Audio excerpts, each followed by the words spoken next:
Buena tarde a todos, bienvenidos a un episodio más de Historias que Alimentan. Hoy voy a tener el placer de platicar con un hombre que ha estado involucrado en el sector pecuario desde hace ya varios años, el doctor Giancarlo Gómez Cortés. Bienvenido, Giancarlo. Gracias. Bueno, pues para comenzar me gustaría que me platicaras cómo es que empieza tu historia en la porcicultura.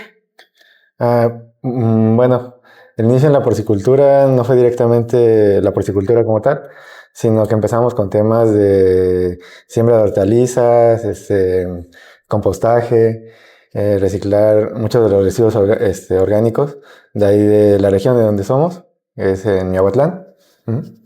Y después de eso, bueno, empezamos con unos animales, fueron borregos, con los que empezamos, empezaron a abundar. Y después de eso, en el proyecto, pues estaba también mi hermano. Y él, de hecho, fue el que tuvo la iniciativa de decir, oye, si trabajamos con cerditos. Y fue así que adquirimos los primeros cerditos para trabajar con ellos. Después de eso, pues empezamos a criar más cerditos. Y eventualmente, bueno, fueron creciendo ambos negocios, el tema de los cerditos y el tema de las hortalizas. Iban a la par, o sea, estábamos trabajando con ambos. Y llegó un momento en el que ya los cerdos pues ya eran más. También nos costaba trabajo atender las dos cosas, tanto las hortalizas como los cerdos. Y justo en ese momento coincidió que el motocultor que usábamos para la siembra de las hortalizas se nos descompuso. Entonces, como si era una siembra intensiva, pues no podíamos estar dando la tierra hacia mano y tampoco era una extensión tan grande como para meter un tractor. Entonces, pues sí nos servía bastante esa herramienta. Y entre que ya no la teníamos y entre que los cerditos ya nos estaban absorbiendo más en cuanto al tema de actividades, pues nos inclinamos por los cerditos. Entonces ya de lleno empezamos a trabajar con ellos y bueno, básicamente así fue como inició. Pero aquí está muy interesante y me gustaría que me compartieras porque tú tienes de profesión ingeniería, luego una maestría, un doctorado en matemáticas. ¿En qué momento el cambio drástico para la porcicultura, que me ayudes a invitar a las personas que nos escuchan y vean que sí se puede y cómo es que te ha funcionado? Sí. Bien, yo antes trabajaba en Ciudad de México, en un área completamente diferente. Trabajaba en la fábrica de billetes del Banco de México. Y previo a eso, pues realmente yo me dedicaba más a la investigación en el área de teoría de control, que es como matemáticas aplicadas, una especie de matemáticas aplicadas. De ahí, bueno, yo estaba en el tema de investigación. Me contactan un día del Banco de México y me preguntan que si quiero trabajar ahí con ellos. Entonces ya me platicaron de hecho de la fábrica de billetes. Yo en ese momento ni siquiera sabía que existía una fábrica de billetes, pero pues sí, luego ya te hace sentido, ¿no? De que de algún lado salen los billetes del país. Entonces, ya entré con ellos y pues ahí estuve trabajando desde el 2017, parte del 2016 hasta el 2024. A la par llega la fecha cuando tuvimos la pandemia y en ese momento pues cierran muchas cosas. Ahí en el trabajo en la fábrica de billetes cierra por un tiempo y nos mandan a casa a trabajar desde casa, los que podíamos trabajar desde casa, y los que su trabajo era puramente presencial pues están en casa resguardados, nada más. Y pues con todo eso, con todas las actividades que tenía que eran presenciales, pues al final de cuentas, o sea, aunque estuviera haciendo trabajo desde casa, me quedaba mucho tiempo libre.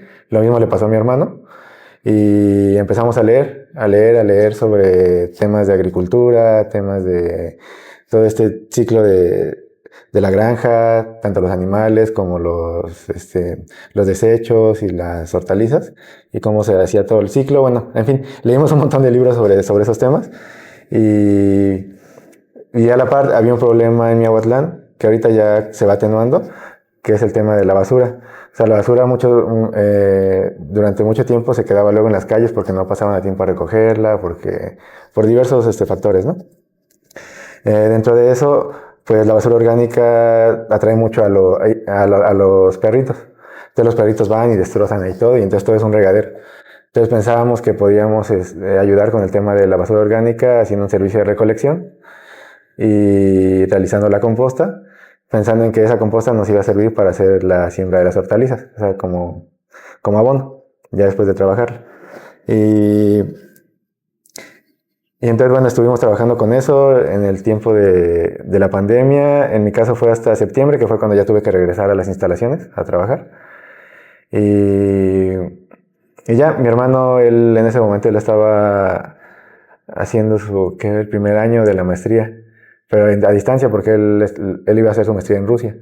Entonces estaba haciendo su primer año y como igual pues estaba todo cerrado para allá, pues él lo pudo tomar desde Miahuatlán. Entonces él siguió con el tema, yo tuve que regresar a Ciudad de México y platicaba con él. Entonces platicábamos sobre qué íbamos a hacer, qué teníamos que, o sea, qué planes podíamos implementar.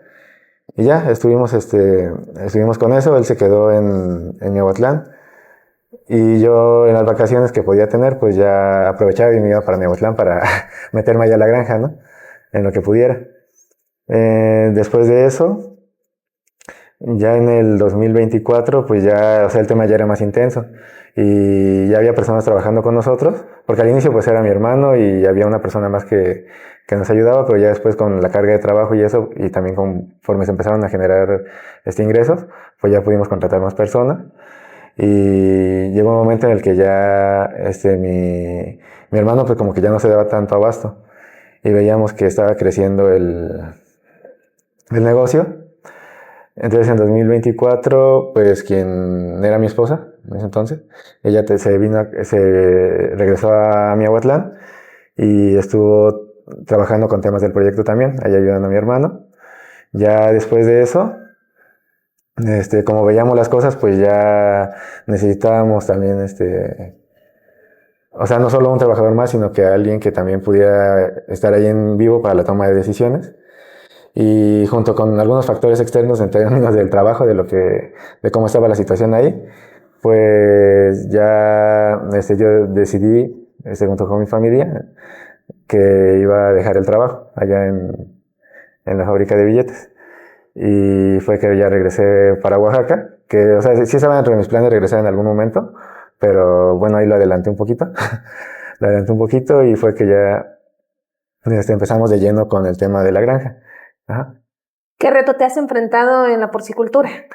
Bueno, lo primero es el aprendizaje. O sea, puede ser un reto, pero ciertamente es algo que a mí me gusta, que yo disfruto. O sea, estar aprendiendo cosas nuevas, estar profundizando en algún tema o en un tema en específico, y también resolver problemas. Resolver problemas es algo que disfruto y pues en la porcicultura tienes un montón de problemas que resolver. Entonces, pues de los primeros problemas, o sea, sí creo que también como que caí de cierta forma en blandito, porque mi hermano ya había estudiado bastante, o sea, bastante del tema. Entonces cuando yo regreso, pues él me da mucha retroalimentación sobre lo que se ha avanzado, qué se ha hecho, cómo hacer ciertas cosas, y eso ayuda a que no inicie de cero, sino que ya hay cierto camino. Y bueno, el hecho de que durante todo ese tiempo, pues nosotros platicábamos, todo el tiempo estábamos platicando y él me iba informando de cómo íbamos avanzando, o de en qué cosas nos atorábamos y eso. Entonces, sí iba aprendiendo a lo largo de ese proceso, aunque no estuviera presente. Y ya estando en granja, pues, o sea, son varios temas importantes, desde preparar el alimento, cómo ves el estado de los cerdos, si se sienten bien, si no, qué haces si ves a uno como con cierta sintomatología o cierto comportamiento que parece extraño. O sea, pues ese tipo de cosas en un inicio, y bueno, uno no siendo veterinario, pues no sabe qué hacer. Qué hacer. Y ya, y de ahí pues llamas al veterinario, el veterinario te va platicando cosas y vas aprendiendo.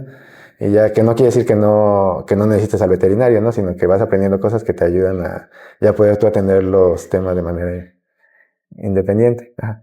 Ves el tema de que hay una asociación de porcicultores en Oaxaca. Uh-huh. ¿Por qué el interés en acercarte a la asociación? Bueno, en nuestra forma de ver el negocio, o sea, cuando pusimos la granja, como tal, uno de nuestros objetivos era la generación de fuentes de empleo. ¿Y eso por qué? Porque creemos en el trabajo en equipo. En el trabajo en equipo con diferentes personas, diferentes sectores, y no solo en el equipo de trabajo, ¿no? Sino también con otros actores que están fuera de la granja como tal, ¿no? Entonces, saber que existe una asociación, pues lo que te dice de entrada de asociación, pues es eso, ¿no? Es trabajar en equipo. es trabajar en equipo, es conocer a personas que tienen esa misma pasión por un tema y también aprender muchísimo porque, o sea, seguramente hay gente con más experiencia, o sea, bueno, es lo que pensamos, ¿no? En ese momento hay gente con más experiencia, personas que ya llevan un camino recorrido, pues, mayor y pues eso lo que te dice, pues, es que hay muchas opciones de aprendizaje. El otro tema, pues, cuando tú tienes cierto tipo de problemas en el proyecto o en las actividades, pues en un principio te puedes sentir solo porque no sabes con quién dirigirte, ¿no? O oye, ¿y con quién puedo comentar este tema, no? Entonces ya trabajar con una asociación nos parece que te brinda también esas facilidades, ¿no? De que puede haber compañeros que que ya tuvieron esas experiencias y te pueden ayudar o orientarte en qué hacer, ¿no? En ciertas situaciones. Entonces, ese es el principal motivo, ¿sabes? Porque... Y ya siendo parte de la asociación, ¿has tenido algún beneficio? ¿Conviene, no conviene? ¿Invitarías a las personas a que se sumen a nuestra asociación? Sí, definitivamente invitaría a las personas a que se sumen a la asociación. Beneficios, pues sí, creo que son muchos. De los que más le doy peso yo es el tema del aprendizaje, con las capacitaciones que hay los primeros martes de cada mes. Esas capacitaciones pues te ayudan muchísimo. Si bien el tema que abordas ahí tal vez en ese momento pareciera corto, porque pues es un tiempo también limitado, pero te abre muchas perspectivas con todo lo que se habla ahí. Entonces, tal vez es un tema en específico, pero de ese tema en específico, o sea, al momento de la plática, salen un montón. Y entonces tú ya sabes que pues tiene material de dónde ir a investigar, o sea, también depende de uno que tanto quiere aprender más de lo que se dio en la plática. Y pues sí, o sea, en mi caso te abre la perspectiva, te da un panorama con mayor claridad de los temas que se lleguen a tratar. Ese es uno. El otro tema pues también es el contacto con proveedores que son especializados ya en el sector y que te ayudan también en cuanto a la calidad de la atención que le vas a dar a los cerditos, ¿no? O sea, por ejemplo, el alimento, qué insumos vas a usar para tu alimento, en el cuidado, en la parte de bioseguridad, o sea, qué cosas tienes que considerar, en qué tienes que poner atención, dónde puedes adquirir lo que necesitas para poder implementar todo esto, lo mismo que en la salud de los animales, o sea, todo eso, gracias a la asociación, pues lo hemos ido aprendiendo y nos ayuda a investigar más cosas, pues. ¿Ah?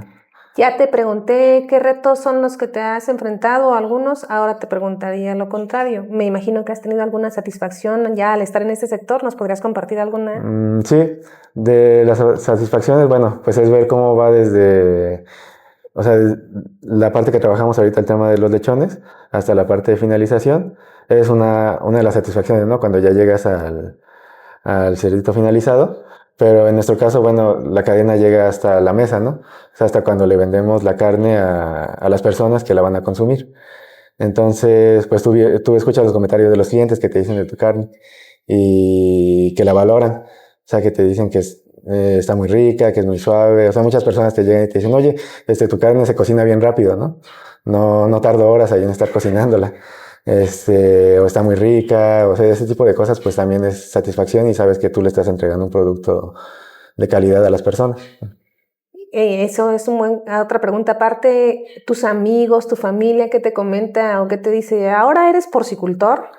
Pues en mi familia, o sea, siempre como que nos alientan, ¿no? Si queremos hacer algo, nos alientan. Nunca nos ponen frenos así de, oye, pero ¿por qué? O allá estás mejor, o así, o piénsalo bien, o así. Bueno, Giancarlo, ya para terminar, si Sí. pudieras dejar una semilla sembrada en todas las personas que nos escuchan, ¿cuál sería?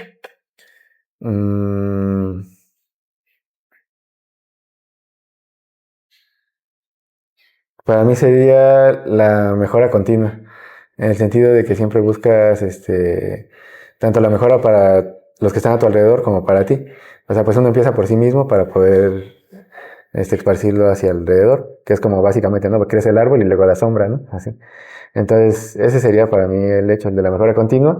¿Por qué la mejora? Porque el mismo concepto te implica que vas a trabajar en muchas cosas para que puedas lograr esa mejora. Y esas muchas cosas pues tienen impacto en todo y en todo tu círculo y eso mismo pues se lo heredas a tu equipo de trabajo, o se lo transmites a tu equipo de trabajo, y ellos pues a su vez en teoría pues también tú esperas que también lo transmitan. Ajá.